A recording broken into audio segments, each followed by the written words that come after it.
میں بس ایسے ہی، انہوں نے کندھے اچکائے، پھر مزید بولیں، وہ دراصل سارے محلے کا صبح سے بے چینی سے برا حال ہے کہ آج سلیم بھائی پریشان ہیں۔ واصف انڈے ڈبل روٹی لے کر گیا تو کہہ رہا تھا کہ سلیم بھائی اداس لگتے ہیں آج۔ ابھی دکان پر آتے ہوئے نسیمہ باجی مل گئیں، وہ بھی یہی کہہ رہی تھیں کہ سلیم کسی بات پر پریشان لگتا ہے۔ ان کی بات پر سلیم دل میں حیران ہوا، کیا سارا محلہ اس کے چہرے سے اس کے دل کا حال جان سکتا ہے؟ وہ پریشان تو نہیں تھا، لیکن دل کو بے چینی سی لاحق تھی اور اداسی بھی تھی جو مایوسی کے دھندلے پردے میں لپٹی ہوئی تھی۔ 10 بج چکے تھے اور نینا اب تک اپنی ببل گم لینے نہیں آئی تھی۔ وہ یونیورسٹی سے چھٹی نہیں کرتی تھی اور پھر اب تو وہ ٹیوشن کے لیے بھی جاتی تھی۔ یہ ممکن نہیں تھا کہ وہ گھر سے نہ نکلی ہو، اور اگر وہ گھر سے نکلی تو پھر یہ کیسے ممکن تھا کہ اس نے سلیم سے بغیر ملے جانا گوارا کر لیا؟ کیا وہ ناراض ہو گئی تھی؟ یہ وہ سوال تھا جو سلیم کے حواسوں پر پوری طرح سوار تھا۔ ساری رات وہ ٹھیک سے سو نہیں پایا تھا۔ اپنی کمائیگی کا احساس پہلے بھی اس پر حاوی رہتا تھا، لیکن نینا کے دو ٹوک جواب نے اسے اندر سے توڑ ڈالا تھا۔ امید اور آس کی کوئی ہلکی سی کرن بھی اس نے اس کی زندگی میں رہنے نہیں دی تھی۔ وہ واقعی صبح سے بجھا تھا۔ اس کی دکان پر آنے والے گاہکوں نے یقیناً اس کی پشمردگی کو واضح طور پر محسوس کیا تھا، جس کا اظہار عذرا باجی بھی کر رہی تھی۔ نہیں، ایسی تو کوئی بات نہیں، میں ٹھیک ہوں، وہ مسکرا دیا۔ یہ احساس اچھا بھی لگا تھا کہ اس محلے میں اتنی محبت کرنے والے لوگ موجود تھے۔ میں نے یہ بھی نہیں کہا کہ جناب آپ غلط ہیں، لیکن یہ چہرے پر جو 12 بجا رکھے ہیں نا، یہ یقیناً غلط ہیں۔ ہمیں نہیں پسند ایسا سلیم، اسی لیے پوچھ رہی ہوں کہ کیا ہوا ہے، وہ لہجے میں شفقت سمو کر بولی۔ وہ ان کے بڑے بیٹے سے چند سال ہی چھوٹا تھا اور شروع سے ہی ان کا رویہ اس کے ساتھ محبت بھرا ہی رہا تھا۔ وہ مسکرا دیا۔ آج طبیعت کچھ ٹھیک نہیں ہے، ایسا لگتا ہے بخار سا ہے، سر میں بھی درد محسوس ہو رہا ہے۔ وہ اتنا ہی کہہ سکا۔ ارے تو آج کلیم یا علیم کو کہہ دیتے، وہ بیٹھ جاتے دکان پر، تم آرام کر لیتے، انہوں نے پریشانی بھرے لہجے میں کہا تو سلیم نے نفی میں سر ہلا دیا۔ وہ دونوں کالج گئے ہوئے ہیں نا؟ اس نے اتنا ہی کہا تھا کہ عذرا باجی بولی، میں تمہارے بھائی سے کہوں، ان کی شام کی شفٹ ہے، وہ مدد کر دیتے ہیں تمہاری۔ ارے نہیں عذرا باجی، میں ٹھیک ہوں، ٹیبلٹ لی ہے، آپ فکر نہ کریں، اس نے مسکراتے ہوئے انہیں تسلی دی۔ اچھی بات ہے، جلدی جلدی ٹھیک ہو جاؤ، بالکل اچھے نہیں لگ رہے ایسے سنجیدہ، مجھے بالکل نہیں پسند یہ والا سلیم، سارا محلہ مرجھایا ہوا لگ رہا ہے۔ وہ منہ بنا کے بولی، آج تو بڑی رومانٹک باتیں کر رہی ہیں آپ مجھ سے، مجھے تو سارا محلہ کھلا کھلا نظر آنے لگا ہے۔ وہ آنکھیں مٹکاتے ہوئے کاؤنٹر پر ذرا آگے کی جانب ہو کر چڑھانے والے انداز میں بولا، شرم کرو، بہن سے فلرٹ کرتے ہو۔ وہ ہنس رہی تھی۔ اچھا، آپ کریں تو حلال، ہم کریں تو حرام، ظالم لوگوں۔ وہ بساط بھر کوشش کر رہا تھا کہ اپنی افسردہ کیفیت سے باہر نکل سکے۔ چلو مجھے مونگ کی دال دو دھلی ہوئی، انہوں نے ہنستے ہوئے اپنی مطلوبہ شے بتائی تھی۔ میں میلی کچلی چیزیں بھی بیچتا بھی نہیں ہوں، یہاں ہر چیز دھلی دھلائی صاف ستھری چکا چک ملتی ہے۔ وہ اپنی جون میں پلٹ رہا تھا۔ ایسے ہی رہا کرو، ہنستے کھیلتے، اللہ تمہیں بہت سی خوشیاں دے۔ وہ ہنستے ہوئے دعا دے کر اور ادائیگی کر کر دال لے کر چلی گئیں۔ خوشیاں؟ اس نے گہری سانس بھرتے ہوئے سامنے کی سمت دیکھا جہاں اس کی خالہ کا گھر تھا۔ نینا ناراض ہو گئی ہے کیا؟ وہی سوال پھر ذہن میں چکرانے لگا تھا، وہی افسردگی پھر وجود پر چھانے لگی تھی۔ اس نے کاؤنٹر پر صبح سے رکھی ببل گم پر انگلی رکھ دی۔ رانی، ایمن کو میرے پاس لے کر آؤ، شہرین نے ہاتھوں پر لوشن ملتے ہوئے بآواز بلند ملازمہ کو پکارتے ہوئے حکم صادر کیا۔ اس کی طبیعت سارا دن ٹھیک رہی تھی، سر درد کی شکایت ہوئی تھی نہ ابکائی آئی تھی۔ اماں رضیہ نے تازہ انار کا جوس نکلوا کر اسے پلایا، وہ کافی فریش محسوس کر رہی تھی۔ ہلکے سبز رنگ کے لباس میں نک سک سے تیار مناسب جولری کے ساتھ اب وہ ٹی وی لاؤنج میں آ بیٹھی تھی تاکہ سمی آئے تو دروازے پر اس کا استقبال کر سکے اور اپنی ساری کارکردگی اس کے گوشے گزار کر سکے۔ وہ کافی خوش اور پرجوش نظر آتی تھی۔ ایمن رانی کے پاس تھی اور کب سے شہرین کو رانی کی آوازیں آ رہی تھی۔ وہ ایمن کے ساتھ مسلسل باتیں کرنے میں مصروف تھی۔ شہرین کو اپنے بیڈ روم سے باہر دیکھ کر ملازم کافی مستعد ہو گئے تھے۔ شہرین اماں رضیہ سے بہت خوش تھی اور رانی سے بھی بظاہر اسے کوئی شکایت نہیں تھی، لیکن ایمن کے ساتھ اس کی باتیں سن کر اسے احساس ہو رہا تھا کہ جس طرح کا انداز گفتگو رانی کا ہے، اس سے ایمن کی زبان بھی خراب ہو سکتی ہے۔ پھر اس کے دوپہر والے سوال نے بھی شہرین کو ذرا الرٹ کر دیا تھا۔ ایمن کو سنبھالنے کے لیے کوئی سمجھدار لڑکی ہونی چاہیے، جبکہ رانی کے ساتھ کافی اٹیچڈ ہو چکی تھی وہ۔ شہرین کو تو یہ خدشہ بھی تھا کہ ایمن الٹے سیدھے الفاظ بولنا سیکھ لے گی۔ وہ بولنے لگی تھی اور اس کا کریڈٹ بھی رانی کو ہی جاتا تھا، وہی چھوٹے چھوٹے جملے بولتی رہتی تھی اس کے ساتھ، جس کی وجہ سے ایمن باتیں کرنا سیکھ رہی تھی۔ شہرین کو آج ایمن کے متعلق نہ صرف اپنی ذمہ داریوں کا بلکہ اپنی لاپرواہی کا بہت احساس ہو رہا تھا۔ اس کی بیٹی اس کی طبیعت کی بنا پر بہت اگنور ہوتی رہی تھی۔ اس نے ڈاکٹر بشرا کی دی ہوئی ہدایات کے مطابق اپنے معمولات کو تبدیل کرنے کا سوچا تھا۔ اماں رضیہ بھی تاکید کرتی تھیں اور اسے بھی احساس ہو رہا تھا کہ اس کی طبیعت کی خرابی کی وجہ سے سب سے بڑا نقصان ایمن کو ہو رہا تھا اور اس کے کسی کام میں وہ دلچسپی لیتی بھی نہیں تھی۔ اس کے کھانے پینے سے لے کر صفائی ستھرائی اور کھانے پینے تک کے تمام انتظامات اماں رضیہ کے محتاج تھے۔ آؤ ایمن گڑیا، آپ کی ماما جانی بلا رہی ہیں۔ رانی نے فوراً بیبی واکر اس کے پاس لا کے رکھ دی تھی، جس میں ایمن مزے سے بیٹھی تھی۔ اس کے کپڑے اور ہاتھ پاؤں صاف ستھرے تھے۔ اماں رضیہ بلا شبہ بچی کا خیال ٹھیک طریقے سے رکھ رہی تھی۔ ایمن بیبی کیسی ہو میری جان؟ اس نے اپنی جگہ سے اٹھ کر اسے گود میں لے لیا۔ ایمن لمحہ بھر کے لیے کسمسائی، پھر اطمینان سے اس کی گود میں کھیلنے لگی۔ رانی بغور مالکن کے طور اتوار دیکھ رہی تھی۔ شہرین نے اسے جانے کا اشارہ کیا اور خود ایمن کو گود میں ہی لے کر صوفے پہ بیٹھ گئی۔ اس کی نظریں ایمن کے وجود کا طواف کر رہی تھیں۔ وہ بہت دن کے بعد اسے اس طرح گود میں لے کے بیٹھی تھی۔ وہ اپنی ہی بیٹی سے بہت کتراتی تھی اور اس کی وجہ کیا تھی یہ اس نے کبھی سمی کو بھی نہیں بتایا تھا۔ ایمن بنی بنائی شہرین تھی، بالخصوص اس کی آنکھیں بالکل شہرین جیسی تھیں، بہت روشن اور غلافی آنکھیں جو پہلی نظر میں دل موہ لیتی تھیں، اور ان پر بہت گہری پلکوں کی باڑ تھی۔ ذرا سا نم ہونے پر ہی اس کی آنکھیں پلکوں کی وجہ سے بہت زیادہ بھیگ جاتی تھیں، اور یہی شہرین کے ساتھ بھی ہوتا تھا۔ وہ چہرہ دھو کر خشک بھی کر لیتی تھی تو آنکھیں پھر بھی نم ہی رہتی تھیں۔ پانی کی ننھی ننھی بوندیں اس پلکوں میں پھنس جاتی تھیں، جس سے وہ بھیگنے کے بعد مزید خوبصورت لگنے لگتی تھی۔ اس کی کزنز اور سہیلیاں اکثر اس کی آنکھوں کے لیے بہت خوبصورت اشعار پڑھا کرتی تھیں، اور سمی بھی اس کی آنکھوں کے لیے بہت اچھے کمپلیمنٹ پاس کرنے کا عادی رہا تھا۔ شہرین نے ایمن کے بھورے بالوں میں انگلیاں چلاتے ہوئے اس کی آنکھوں کے بعد تیکھی مغرور ناک اور پھر ہونٹوں کو بغور دیکھا۔ وہ بالکل شہرین کا عکس تھی۔ اس کا رنگ، روپ، نقش، ہر چیز شہرین سے مشابہ تھی، حتیٰ کہ دونوں کے بالوں کا رنگ بھی ایک جیسا بھورا تھا۔ ایمن کے جو دانت نکل آئے تھے، اس سے اس کے چہرے کی شیپ مزید شہرین جیسی ہوتی جا رہی تھی۔ اس کی لمبی گردن میں شہرین کی گردن کی مشابہت محسوس ہونے لگی تھی۔ وہ مسکراتی تھی تو دونوں گالوں پر ڈمپل پڑتا تھا۔ اس کی مخروطی ننھی منھی انگلیاں اور ہتھیلیاں بالکل اپنی ماں کے جیسے لگتی تھیں۔ شہرین نے غیر ارادی طور پر اس کے بالوں کو کانوں کے پیچھے اڑستے ہوئے اس کے کانوں کو چھوا تھا۔ اس کے اپنے کان بھی بہت چھوٹے اور نرم سے تھے، اور کانوں کی لوب بالکل پتلی سی تھی۔ وہ دیکھنا چاہتی تھی کہ ایمن کے کان بھی اس جیسے ہیں یا نہیں۔ ایمن کے کان بھی اس جیسے ہی تھے، وہی نرمی اور ملائمت۔ وہ کچھ دیر بلا وجہ اس کے کان کی لوب پر انگلی پھیرتی رہی۔ اللہ تمہیں بیٹی دے گا اور بالکل تمہارے جیسی ہوگی، دیکھنا بالکل تمہارے جیسی، ہو بہو تمہارا عکس، یاد رکھنا میری بات۔ کسی کا کہا ہوا جملہ اس کی یادداشت میں جیسے چنگاری بن کے پھوٹا تھا، اور پھر جیسے دھیرے دھیرے ہوا میں دھواں بن کر تحلیل ہو گیا۔ اذیت اس کے اندر راکھ بن کر اڑی تھی۔ اس کے سر میں درد کا احساس جاگا اور پھر ایسے غائب ہو گیا جیسے پانی کا بلبلہ ہوا میں پھٹ کر غائب ہو جاتا ہے۔ اس کی آنکھوں میں نمی چمکنے لگی تھی۔ ایمن کو لے جاؤ رانی، اس نے بوجھل دل کے ساتھ رانی کو آواز دی، اور ایمن ماں کے تاثرات سے بے خبر اس کی گود میں کسی شہزادی کی طرح بیٹھی تھی۔ نینا کتنے بجے آ جائے گی؟ زری نے چائے کا پانی چولہے پر رکھتے ہوئے پہلے احتیاطاً امی سے پوچھا تھا۔ انہوں نے گھڑی کی جانب دیکھا، 5 بج چکے تھے۔ آتی ہی ہوگی 10 منٹ میں، انہوں نے مصروف سے انداز میں کہا۔ وہ ان کے لچھے لیے بیٹھی تھی جو انہوں نے دروازے پر آنے والی پٹھانی سے خریدے تھے۔ ان لچھوں کو وہ اب گولے کی شکل میں لپیٹ رہی تھیں۔ انہوں نے آلتی پالتی کی پوزیشن میں بیٹھ کر اس موٹے گولے کا لچھا گھٹنوں میں پھنسا رکھا تھا، اور گولا ہاتھ میں پکڑ رکھا تھا، جس پر وہ تار تار کر کے ساری اون لپیٹتی جاتی تھیں۔ اس کا موڈ کیسا تھا؟ ناراض تھی کیا؟ وہ سوچ سوچ کر سوال کر رہی تھی۔ امی نے اینک کے شیشے سے سوالیہ انداز میں اس کے سوال کو سنا، پھر افسوس کے انداز میں بولی، کس وقت ناراض نہیں ہوتی وہ، اور تم بار بار ایک ہی بات کیوں پوچھتی جا رہی ہو؟ ناشتے کے وقت بھی یہی سوال کیا تھا اور اب بھی یہی پوچھ رہی ہو۔ تمہارا کیا جھگڑا ہوا ہے اس سے؟ امی کو ایک بار پھر نینا کا رویہ اور رویا رویا سا انداز یاد آیا۔ میں کب جھگڑے وگڑے کرتی ہوں اس سے؟ اسے ہی عادت ہے سب سے لڑنے کی۔ میں تو اس لیے پوچھ رہی تھی کہ آپ نے ڈانٹا تھا نا اسے۔ وہ چائے کا پانی چولہے پر رکھ کر دوبارہ ان کے پاس آ بیٹھی تھی۔ نینا اور سلیم کی باتیں سن لینے کے بعد اس نے نینا کے فیصلے کو ہی درست قرار دیا تھا۔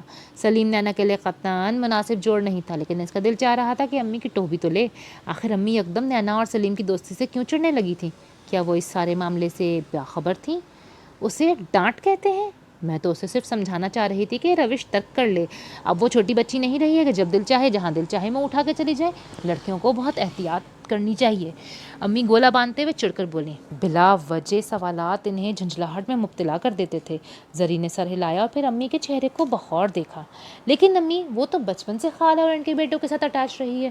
وہ ان کے ساتھ ان کے گھر میں رہی ہے، سلیم علیم کے ساتھ کھیلتی رہی ہے، ان کے ساتھ بیٹھ کے کھانا کھاتی رہی ہے۔ وہ رک رک کر بول رہی تھی۔ امی نے اسے گھور کر دیکھا۔ میں اس بات سے انکار کر رہی ہوں کیا؟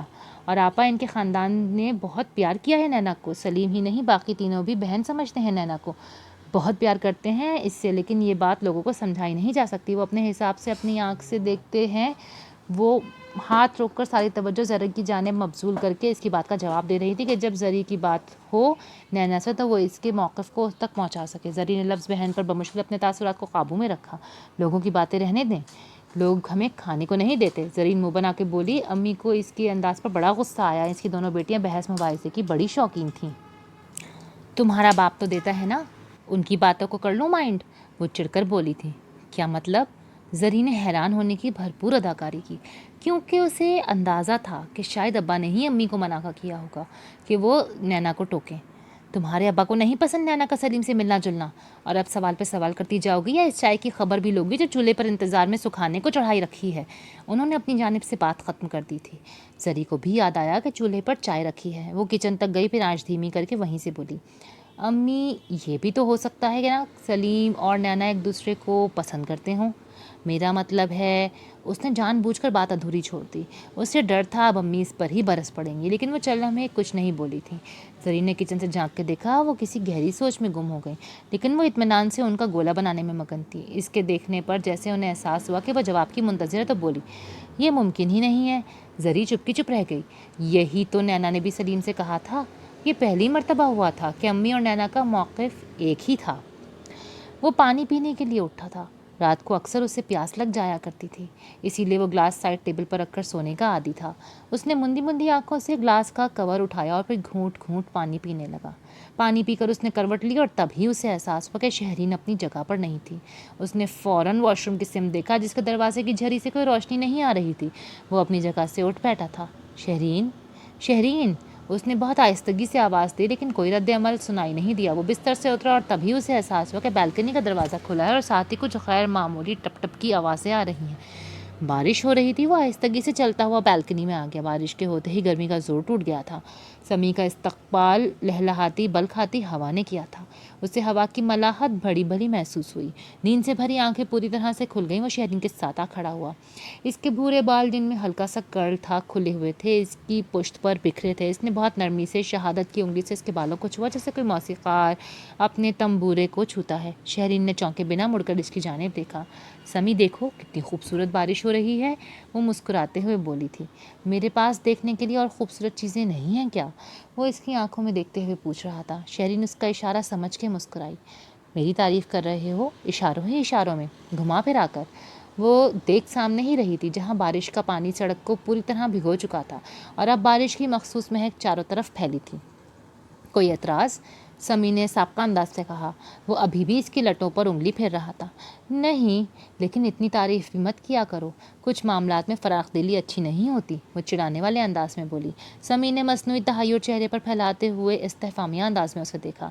شادی کے پہلے سال تم کھل کر میری تعریف کیا کرتے تھے، شادی کے چوتھے سال تم اشاروں میں تعریف کرنے لگے ہو، شادی کے 10 سال بعد تم تعریف کرنا ہی چھوڑ دو گے، اسی لیے اپنے الفاظ بچا کے رکھو، مختصر تعریف کیا کرو کبھی کبھی، تاکہ 10 سال بعد بھی یہ لفظ کام آ سکیں۔ میں نہیں چاہتی کہ تم مجھ سے اکتا جاؤ۔ وہ اپنی جانب سے دلیل دے رہی تھی۔ سمی نے اس کا رخ اپنی جانب موڑا، پھر اس کے کندھے پر ہاتھ رکھ کر اس سے کمرے کی جانب لے جاتے ہوئے کہا، ایک بات یاد رکھیں شہرین بی بی، بلکہ کہیں لکھ کر محفوظ کر لیں، سمی دنیا کے ہر کام سے اکتا سکتا ہے لیکن آپ سے نہیں۔ کیوں؟ کیونکہ سمی آپ کو بہت پیار کرتا ہے، وہ اسی کے انداز میں بولا تھا۔ کیوں؟ اس نے ایک اور سوال پوچھا۔ کیونکہ آپ بہت خوبصورت ہیں، سمی نے ترنت جواب دیا، جیسے کوئی مقابلہ ہو رہا ہو اور وہ اس سے بار بار ہارنا نہیں چاہتا ہو۔ سمی، کیا محبت کے لیے خوبصورتی سب سے اہم شرط ہے؟ کیا خوبصورتی ہی محبت کے لیے ضروری ہے؟ شہرین کے چہرے پر سوچ کی پرچھائیں تھیں۔ سمی نے گہری سانس بھرتے ہوئے برا سا منہ بنایا۔ یعنی تم نے حتمی فیصلہ کر لیا ہے کہ رات کے اس پہر جب اتنی رومانٹک بارش ہو رہی ہو، ہوا میں میٹھی میٹھی سی خوشبو بکھری ہو اور تم جب اتنی خوبصورت لگ رہی ہو، تم اپنے شوہر کو جی بھر کر بور کرو گی؟ تو کرو نا، وہ مصنوعی ناراضگی لہجے میں سمو کے بولا۔ شہرین مسکرائی تک نہیں۔ سمی نے اس کے کندھوں پر ہاتھ رکھا ہوا تھا۔ محبت میں حساب کتاب جانچ پڑتال کی باتیں بے معنی ہوتی ہیں۔ یہ فلسفہ تھوڑی ہے کہ جس کے وجود اور عدم وجود پر مناظرے لکھے جائیں، اس کو ثابت کرنے کے لیے پنڈال سجائے جائیں۔ محبت طبیعیات نہیں ہے، یہ مابعد طبیعیات ہے، انسانی ذہن سے اوپر کی چیز، عقل و دانش سے ماورا۔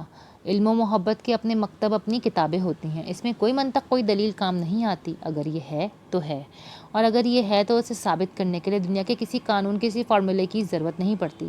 کیوں، کیسے، کس لیے، کس طرح والی باتیں اس میں نہیں ہوتی۔ اس میں نہ کوئی شک ہوتی ہے نہ شرط، یہ ایک خود کار اضطراری جذبہ ہے، اسی لیے اس کے ہونے نہ ہونے کی بنیادی شرائط پر بحث کرنا صرف وقت کا ضیاع ہے۔ وہ ایک ایک جملے کو بولتے ہوئے اس کی آنکھوں میں دیکھ رہا تھا۔ آخری جملے پر اس نے اپنا سر اس کے سر کے ساتھ ٹکرایا تھا۔ شہرین کچھ نہیں بولی۔ سمی بعض اوقات اتنی اچھی باتیں کرتا تھا کہ اسے اپنے الفاظ اس کے سامنے بہت کمتر نظر آنے لگتے تھے۔ وہ روٹین کے مطابق ٹیوشن پڑھانے کی غرض سے ہی نکلی تھی، پرپل کلر کے چھوٹے چھوٹے دائروں والی قمیص کے ساتھ سفید ٹراؤزر اور سفید ہی دوپٹہ لیے۔ ایک ایک کرتے سیڑھیاں اترتے ہوئے وہ غالب کی غزل کے وہ اشعار منہ میں دہرا رہی تھی جن کی تشریح اسے رانیہ کو کروانی تھی۔ آخری سیڑھی سے اترتے ہی اس نے سامنے چبوترے پر بیٹھے سلیم کو دیکھا۔ اسے دل ہی دل میں سخت پشیمانی محسوس ہوئی۔ سلیم کی بیساکھی سائٹ پر پڑی نظر آ رہی تھی۔ اس کی دکان بائیں جانب بالکل سامنے ہی تھی، لیکن چونکہ سلیم چل نہیں سکتا تھا اور اپنی بیساکھی کو گھسیٹتا ہوا ان کے دروازے تک تو آیا تھا، یہ بڑی بات تھی۔ تم صبح صبح یہاں کیوں بیٹھے ہو کزن؟ جانتے ہو نا میرے ابا لنگر تقسیم نہیں کرتے۔ عادت سے مجبور تھی، اسی لیے ناک سے مکھی اڑانے والے انداز میں بولی۔ سلیم نے گردن موڑ کر اس کی جانب دیکھا، لیکن منہ سے کچھ نہیں بولا۔ اس کے چہرے کے تاثرات بالکل سپاٹ تھے۔ نینا چبوترے پر اس کے بالکل ساتھ آ کر بیٹھ گئی۔ تبھی اس کی نظریں سلیم کے عقب میں پڑے شاپر پر پڑی، جس میں چپس کا بڑا والا پیکٹ تھا۔ اس کی پسند کی ببل گم بھی تھی اور چلی ملی کے پیکٹ بھی نظر آ رہے تھے۔ اب کی بار نینا کو کافی سے زیادہ پچھتاوا بھی ہوا اور ساتھ ہی سلیم پر ٹوٹ کے پیار آیا۔ بولو نا، یہاں کیوں بیٹھے ہو؟ وہ سلیم سے پوچھے بنا نہ رہ سکی، حالانکہ جانتی تھی کہ وہ اس کی خاطر ہی آیا ہے۔ 2 دن ہو گئے تھے وہ اس کی دکان تک نہیں گئی تھی۔ سلیم ابھی بھی کچھ نہیں بولا، شاید اس کے پاس بولنے کے لیے کچھ تھا ہی نہیں۔ میں زندہ ہوں، مری تو نہیں ہوں جو تم اتنا رونے والا منہ بنا کے بیٹھے ہوئے ہو، وہ چڑ کر بولی۔ سلیم نے کھا جانے والی نظروں سے اس کی جانب دیکھا، پھر اسی کے انداز میں بولا، تم سے کس نے کہہ دیا کہ جب تم مرو گی تو میں رونے والا منہ بناؤں گا؟ کہنا کس نے تھا؟ کسی کی مجال ہے کہ مجھ سے کچھ کہے؟ وہ تو میں نے خود ہی فرض کر لیا تھا، وہ اطمینان سے بولی۔ میتھس پڑھا پڑھا کر تمہاری عادت ہی پڑ گئی ہے غلط سلط چیزیں فرض کرنے کی۔ یاد رکھنا، جب تم مرو گی نا تو میں موتی چور کے لڈو سارے محلے میں بانٹوں گا اور ان تمام گھروں میں بھی دے کر آؤں گا جہاں جہاں تم ٹیوشن پڑھانے جاتی ہو۔ میرا ابا یہ بات کہتے تو مجھے بالکل حیرت نہیں ہوتی، لیکن تمہارے منہ سے یہ بات سن کر میرا دل بالکل ٹوٹ گیا ہے سلیم، وہ گہری سانس بھر کے بولی۔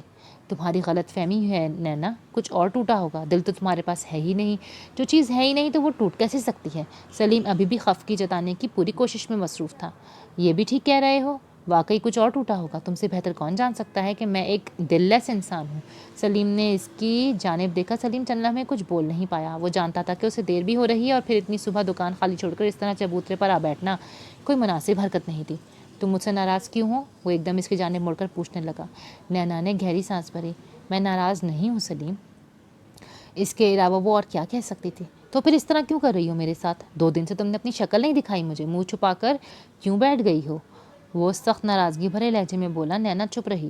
دیکھو نینا، اس ساری کہانی میں کوئی ایسی بات نہیں جسے تم دل میں چھپا کر رکھو یا اس پر جلتی کرتی رہو۔ ایک بات تھی، میں نے تمہیں کہہ دی اور سچ بتایا کہ کیا تمہارے لیے بات انکشاف تھی کوئی؟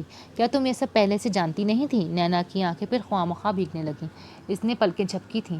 مجھے افسوس ہے سلیم، لیکن میں وہ اتنا ہی کہہ سکی۔ سلیم کے چہرے پر برہمی کے تاثرات ابھرے۔ اب بس بھی کر دو، بہت ہو گیا یہ افسوس، تعزیت اور پرسہ۔ کچھ چیزیں میرے جنازے پر کرنے کے لیے بھی بچانی ہیں یا نہیں؟ نینا نے اس کی جانب دیکھا تو سلیم کو اندازہ ہوا کہ اس کی آنکھوں کے کناروں پر ہلکی ہلکی سی نمی چمک رہی تھی۔ اسے ہنسی آ گئی۔ نینا چند لمحے اسے گھور کر دیکھتی رہی، پھر وہ بھی ہنس دی۔ بہت برے ہو تم سلیم، ہوش سنبھالنے کے بعد میں کسی کے سامنے کبھی نہیں روئی، لیکن تم نے مجھے رلا دیا، وہ ہنستے ہوئے بولی۔ آج تو رو لیا میرے سامنے، لیکن دیکھو دوبارہ کبھی نہ رونا۔ میں بہت ہی کمزور انسان ہوں اور آنسو بے شک وزن میں بے حد ہلکے ہوتے ہوں، لیکن ان کا بوجھ بہت زیادہ ہوتا ہے اور یہ بوجھ ہر کوئی برداشت نہیں کر سکتا۔ اس لیے رویا صرف اللہ کے سامنے کرو، کیونکہ صرف اللہ ہی ہے جو آنسوؤں کا بوجھ سنبھال سکتا ہے۔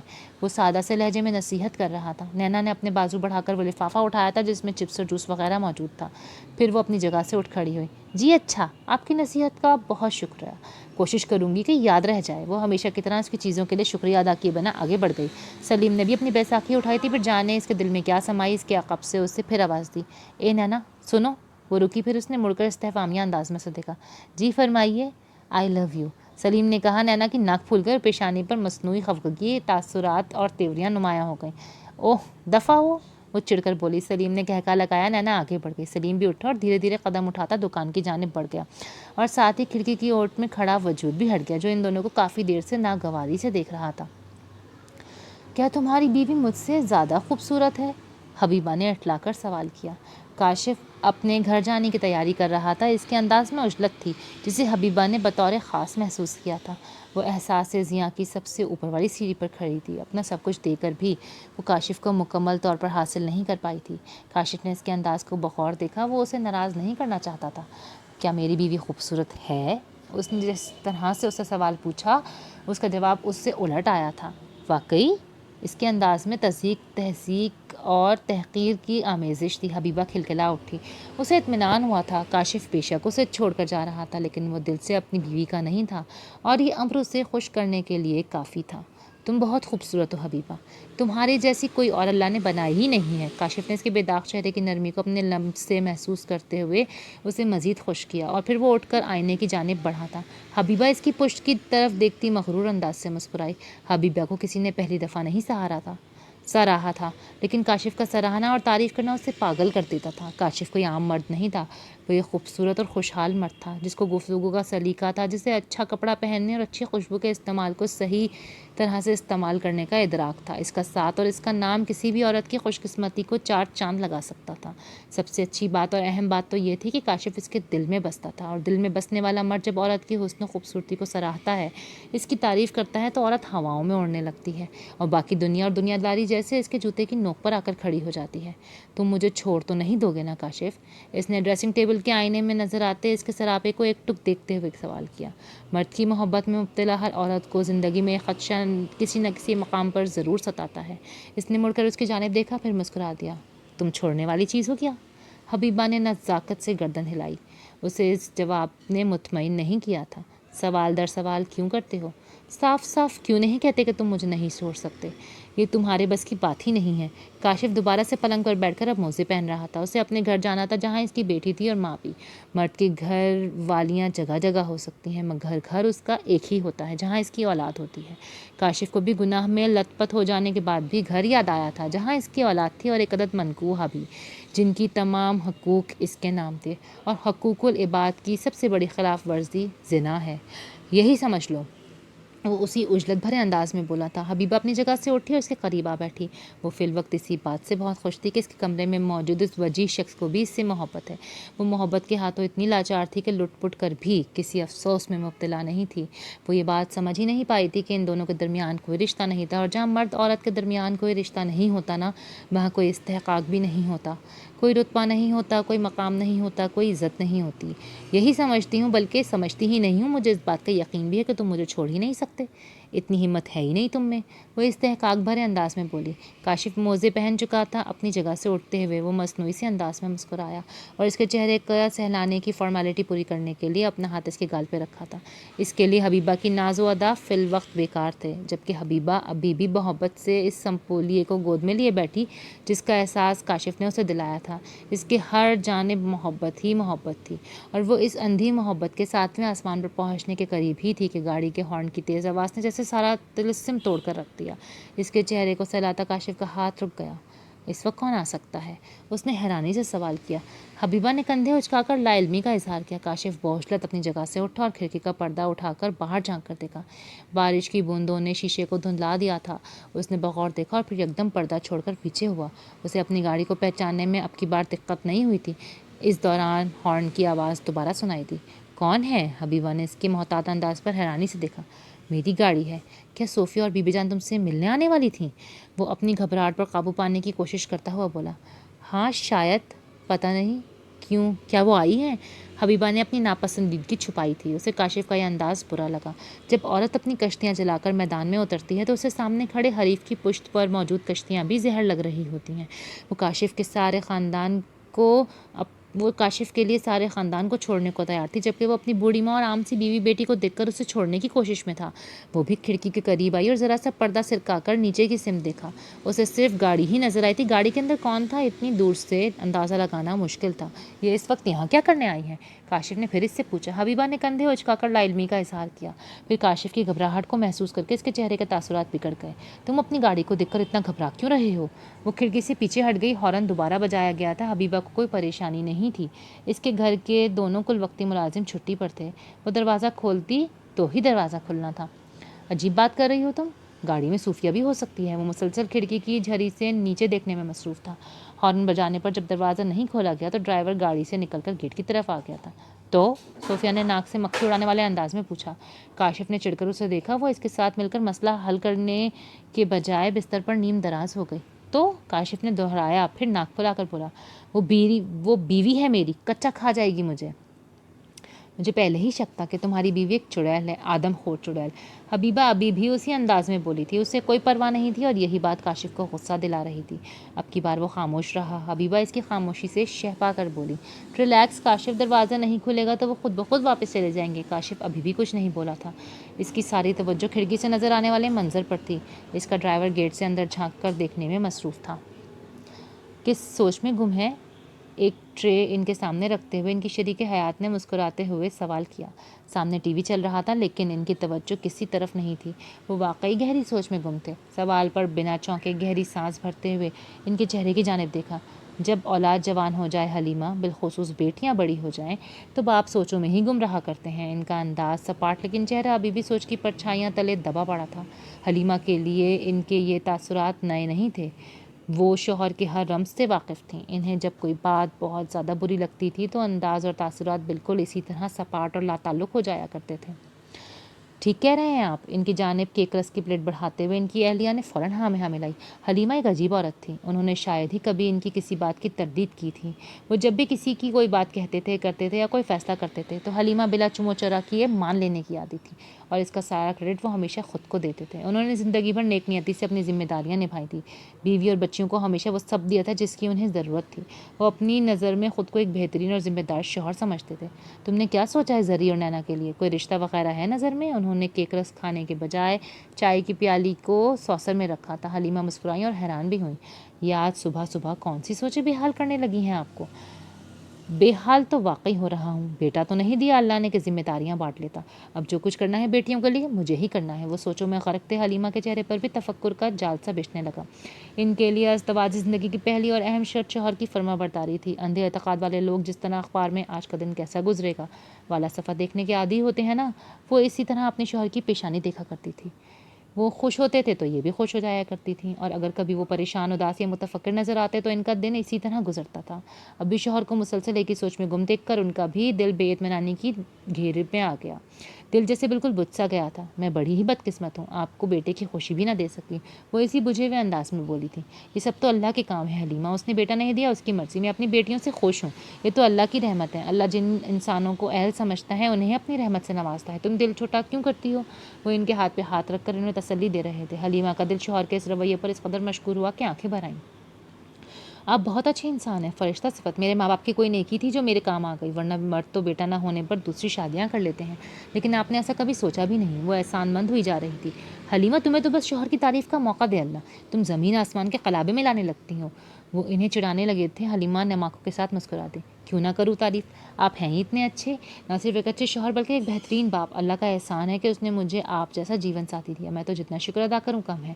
حلیمہ ایک بار پھر ان کی تعریف میں رطب اللسان ہو گئی، ان کا سینہ بھی احساس تفخر سے پھولنے لگا۔ وہ واقعی خود کو ایک بہترین شوہر اور باپ سمجھتے تھے۔ انہوں نے بیٹیوں کی آمد پر بھی اللہ کا شکر ادا کیا تھا اور کبھی اپنی اہلیہ کو بیٹا نہ ہونے کا طعنہ نہیں دیا تھا۔ وہ بیٹیوں سے ناخوش بھی نہیں ہوتے تھے، لیکن نینا کی خودسری انہیں پریشان کرنے لگی تھی۔ وہ بد زبان بھی تھی اور بد مزاج بھی، اس کے علاوہ اس کی طبیعت میں ضد اور ہٹ درمی کا عنصر بھی بہت زیادہ تھا۔ اچھا باپ ہوں یا نہیں، لیکن یہ تو ثابت ہوگا نا جب بیٹیوں کی ذمہ داری سے فراغت ملے گی۔ ابھی تو ان کے مستقبل کی سوچ پریشان رکھتی ہے۔ وہ بالآخر اپنی پریشانی کی وجہ بتانے پر تیار ہو ہی گئے۔ حلیمہ نے سر ہلایا، تائید کی، لیکن ساتھ ہی انہیں تسلی بھی دینی چاہیے۔ اللہ نے بیٹیوں کو جب اتنا بڑا کرنے میں مدد کی ہے تو آئندہ بھی وہی کوئی سبب بنائے گا انشاءاللہ، آپ اتنا بھی مت سوچیں، اللہ خود ہی کوئی سبیل بنا دے گا انشاءاللہ۔ زری کی تو مجھے کوئی فکر نہیں ہے، وہ بڑی سمجھدار ہے، اچھا برا سمجھتی ہے، سارا مسئلہ نینا کا ہے۔ وہ نہ صرف ضدی ہے بلکہ اپنی مرضی کرتی ہے ہر معاملے میں، جس نے جو کہہ دیا اس کے پیچھے لگ جاتی ہے۔ اسے اپنے اچھے برے کی پہچان نہیں ہے، اس کی بہت فکر رہتی ہے مجھے۔ وہ ایک ایک لفظ پر زور دیتے ہوئے کہہ رہے تھے، نینا کی وجہ سے میں بھی بہت پریشان رہتی ہوں، بہت منہ پھٹ ہو گئی ہے، بہت زبان درازی کرنے لگی ہے۔ حلیمہ نے بھی فوراً ہاں میں ہاں ملائی۔ سنو، کیا تم نے کبھی کچھ اس سے پوچھا یا اس نے تمہیں کبھی کچھ کہا، کسی میں دلچسپی ہے اس کی، میرا مطلب؟ وہ جان بوجھ کر بات ادھوری چھوڑ کر خاموش ہو گئے۔ حلیمہ نے ناگواری سے سر ہلایا، فوراً تردید کی، نہیں کبھی نہیں، ضدی ہے میری بیٹی لیکن اس قسم کی نہیں ہے۔ بھائی وہ تو میں جانتا ہوں، لیکن میں نے سوچا شاید لڑکوں کے ساتھ پڑھتی ہے تو شاید کہیں کچھ۔ وہ ایک بار پھر خاموش رہے، انہیں مناسب الفاظ ہی نہیں مل رہے تھے۔ انسان بھی تو بہت عجیب چیز ہے، بعض اوقات دوسروں کی بیٹیوں کے بارے میں بات کرتے ہوئے جو الفاظ اور انداز بنا کسی جھجک کے استعمال کر لیتا ہے، وہ یہ الفاظ اور انداز اپنی بیٹی کے لیے مناسب نہیں لگتے۔ حلیمہ نے سابقہ انداز میں سختی سے گردن ہلائی تھی۔ نہیں، آپ جیسا سوچ رہے ہیں ایسا کچھ بھی نہیں ہے، اور یہ بات میں اپنی بیٹی کے بارے میں حلفیہ کہہ سکتی ہوں کہ ویسی کسی الٹی سیدھی سرگرمی میں مبتلا نہیں ہے۔ آپ کو بھی اپنی تربیت پر بھروسہ ہونا چاہیے۔ وہ بھی کچھ کہتے کہتے چپ سے ہوئے، پھر ٹھنڈی سانس لیتے ہوئے چائے کا ایک سپ بھرا۔ ان کا دل ابھی بھی اس منظر میں اٹکا ہوا تھا جو انہوں نے صبح صبح کھڑکی سے نیچے دیکھا تھا۔ سلیم کے ساتھ کافی بے تکلفی ہے اس کی۔ انہوں نے بالآخر ان کے بھانجے کا نام لے ہی لیا، لیکن اس انداز میں کہ حلیمہ کو محسوس بھی نہ ہو۔ ہاں جی، دراصل اس کا بچپن گزرا ہے نا ان کے ساتھ، وہ سب اسے بہن سمجھتے ہیں۔ حلیمہ نے لفظ بہن پر زور دیتے ہوئے تسلی دینے والے انداز میں کہا۔ ان کو یہ اندازہ تو ہو ہی چلا تھا کہ ان کے مجازی خدا کسی غلط فہمی کا شکار ہے، اور یہ بات ان کو اب جھنجھلاہٹ میں مبتلا کرنے لگی تھی۔ اپنی ہی اولاد کی بار بار صفائی دینا انہیں برا لگ رہا تھا، حالانکہ ان کی خاموشی سے ان کے شوہر کو مزید شے ملی تھی۔ عجیب باتیں کرتی ہو حلیمہ، سمجھنے میں اور ہونے میں بہت فرق ہوتا ہے۔ رشتے کہہ دینے سے بدل نہیں جاتے۔ معشوقہ کو محبوبہ کہہ دو تو وہ حلال نہیں ہو جاتی۔ نینا ان کی بہن نہیں ہے، نہ ہی وہ اس کے بھائی ہیں۔ تم نینا کو بولو سلیم سے دور رہا کرے، مجھے وہ لڑکا ایک آنکھ نہیں بھاتا، عجیب بےہودہ سا لڑکا ہے، سارا دن محلے کی عورتوں سے ٹھٹے لگاتا رہتا ہے۔ وہ ایک ایک لفظ پر زور دیتے ہوئے بول رہے تھے۔ حلیمہ کا چہرہ بالکل بجھ گیا، لیکن پھر بھی وہ کچھ نہیں بولی۔ مجھے نینا سے شکایت نہیں، وہ تو بچی ہے، لیکن سلیم دکان پر بیٹھ کر بہت شاطر ہو گیا ہے۔ تم نے کبھی اس کے دیکھنے کے انداز پر غور کیا ہے؟ ہر عورت کو ایسے گھورتا ہے جیسے نکل لے گا۔ وہ ایک بد فطرت انسان ہے، وہ ناک چڑھا کر بولے تھے۔ حلیمہ کو اس بات پر سخت اعتراض ہوا۔ وہ اپنے بھانجوں کی طبیعت سے واقف تھی، لیکن صفائی دینا اور شوہر کو کسی غلط بات پر ٹوکنا ان کے نزدیک سخت بے ادبی تھی، اس لیے وہ چپ کی چپ رہ گئیں۔ بی بی جان، کوئی دروازہ نہیں کھولتا، لگتا ہے گھر میں کوئی نہیں ہے۔ ڈرائیور نے گیٹ سے گاڑی کی جانب آ کر منہ بناتے ہوئے اطلاع دی۔ صوفیہ نے جتاتی ہوئی نظروں سے ساس کو دیکھا۔ وہ خود بیزار ہوئی بیٹھی تھیں۔ وہ تو گھر سے بہت نیک نیت لے کر نکلی تھیں کہ ایک بیوہ عورت کی عدت ختم ہوئی ہے، اس کی دلجوئی کریں گی، اسے اپنی اپنائیت اور محبت کا احساس دلائیں گی۔ وہ سمجھائیں گی کہ ان کے گھر کے دروازے اس کے لیے کبھی بند نہیں ہوں گے، لیکن ساری پلاننگ ناکام ہو گئی۔ نیک دل عورت تھی، نیکی کرنے کا خیال ہی ان کے لیے خوشائن ثابت ہوا تھا۔ گھر سے خوش باش نکلی تھی۔ راستے میں بارش کی بنا پر ٹریفک کا خوب ازدحام رہا تھا۔ آدھ پون گھنٹہ کا راستہ ختم ہونے میں ہی نہیں آ رہا تھا۔ دوسری جانب صوفیہ کی طنزیہ شکل دیکھ کر وہ پہلے ہی افسوس میں مبتلا ہو رہی تھی کہ اب حبیبہ کی غیر موجودگی کی اطلاع نے مزید اکتا دیا تھا۔ گھنٹہ بھر کی ڈرائیور کی لا حاصل کوشش بھی بیکار ثابت ہوئی تھی۔ ارے بیٹا 3-4 بار بجاؤ نا گھنٹی، وہ افسوس بھرے انداز میں بولی تھی۔ بی بی جان، گھنٹی میں پانی پڑ گیا ہے، بارش کا کرنٹ آ رہا ہے، میں نے دروازہ بجایا ہے، لیکن بی بی جان نے اس کی بات کاٹی۔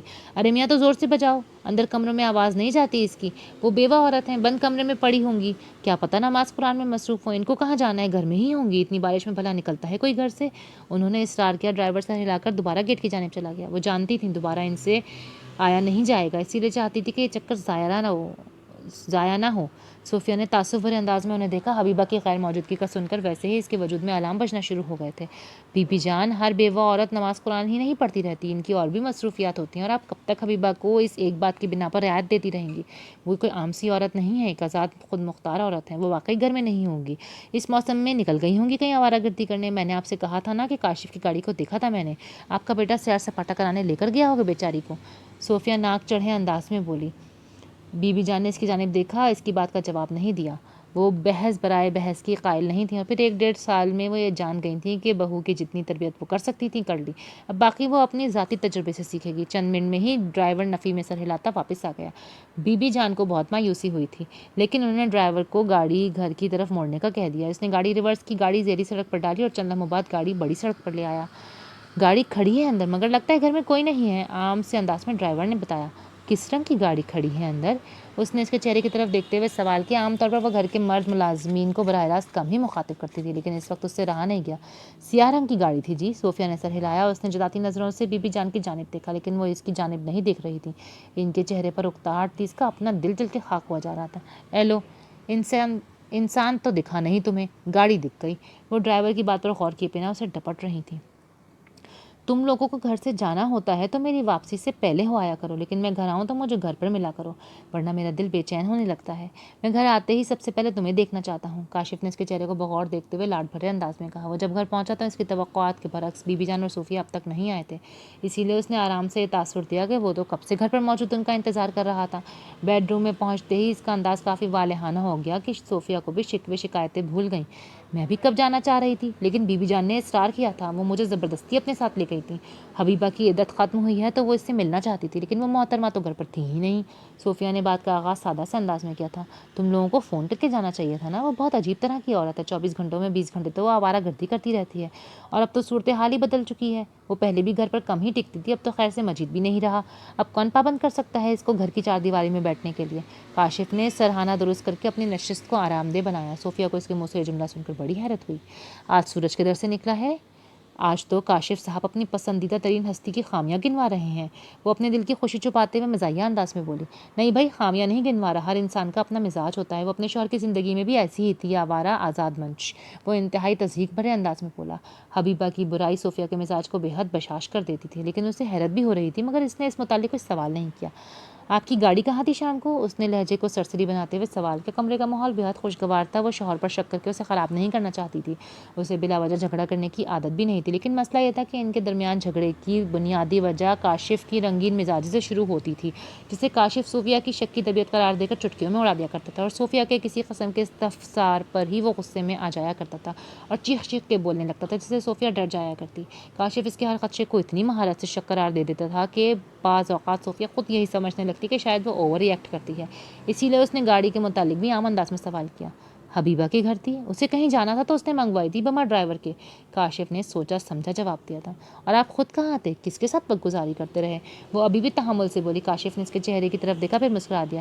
میں حبیبہ کے ساتھ رہا سارا دن، پہلے اس کے ساتھ ناشتہ کیا، پھر اس کے ہاتھ کی بنی چائے پی، پھر سارا وقت اس کے ساتھ محبت جتاتا رہا تاکہ وہ اپنے شوہر کو یاد کر کے اداس نہ ہو، پھر اسے شاپنگ پہ لے گیا، اس کی پسندیدہ جگہ سے لنچ کروایا، پھر اسے گھر ڈراپ کیا۔ میں گھر واپس آنا چاہتا تھا لیکن اس نے مجھے روک لیا، اسے اکیلے میں ڈر لگ رہا تھا، اس کی خاطر میں اس کی گود میں لیٹ کر اس کا ہاتھ اپنے سر پہ پھرواتا رہا اور پھر گھر واپس آ گیا۔ کاشف نے نہایت اطمینان سے صوفیہ کی گود میں سر رکھا اور اس کا ہاتھ اپنے سینے پہ رکھ لیا اور آنکھیں بند کر کے اسے سارے دن کی رودات سنائی۔ صوفیہ ناسمجھی کے عالم میں اس کا چہرہ دیکھتی رہی، اسے بولنے کے لیے مزید لفظ ہی نہیں مل رہے تھے۔ کاشف نے یکدم آنکھیں کھولی اور پھر کہکہا لگا کر ہنس دیا۔ یہی سب سوچتی رہتی ہو نا میرے بارے میں، ہے نا؟ بولو۔ وہ اس کے چہرے کی طرف دیکھتے ہوئے کہہ رہا تھا۔ یہ تو نہیں کہا میں نے، صوفیہ سنبھل کر بولی۔ چہرہ دیکھو اپنا، اتنا شک مت کیا کرو بیگم، میں کئی دن سے اس کے گھر کی طرف نہیں کیا۔ ہاں گاڑی ضرور بھیجتا ہوں بما ڈرائیور کے، یہ تو میری ذمہ داری ہے یار، اس کے شوہر کا کتنا سرمایہ ہے میرے کاروبار میں، جبکہ تم سمجھتی ہو میں شاید رنگ ڈلیاں مناتا ہوں۔ وہ اسے شرمندہ کرنا چاہ رہا تھا اور کامیاب بھی ہو گیا۔ اف، یہ کب کہا میں نے؟ اب ایسے بھی ویلے نکمے نہیں ہیں آپ، اتنا تو میں جانتی ہوں۔ وہ گہری اطمینان بھری سانس لے کر بولی۔ یہ مشرق کی عورت کی الٹی رمز ہے، شوہر اگر اپنے منہ سے اعتراف کر لے تو اسے جھوٹا سمجھا جاتا ہے۔ اور صوفیہ کو اس کی ساری سچی بات پر یقین نہیں آیا تھا، وہ یہی سمجھی تھی کہ وہ جھوٹ بول رہا ہے، وہ اگر انکار کرتا تو صوفیہ کی نظر میں جھوٹا کہلاتا، اور کاشف نے اس کے لیے ہی اطمینان سے اعتراف کر کے اسے ہی گھما کے رکھ دیا تھا۔ باقی آئندہ اگر آپ کو یہ پارٹ پسند آیا ہے تو please do like share and subscribe my channel. ملتے ہیں اگلی ویڈیو میں، تب تک کے لیے اللہ حافظ۔